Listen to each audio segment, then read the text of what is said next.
నీరును పోసి పెంచి పందిరల్లే నీడనిచ్చి ఎండా వానల్లోన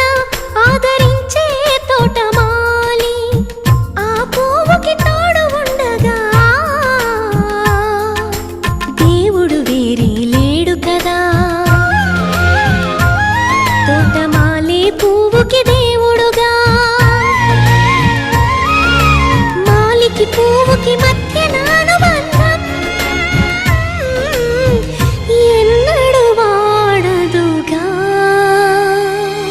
ఒక తోటలో ఒక కొమ్మలో ఒక పువ్వు పూసింది మహారాణిలా మహాలక్ష్మిలా ఆ పువ్వు నవ్వింది అలాగే నవ్వుతూ ఉండాలని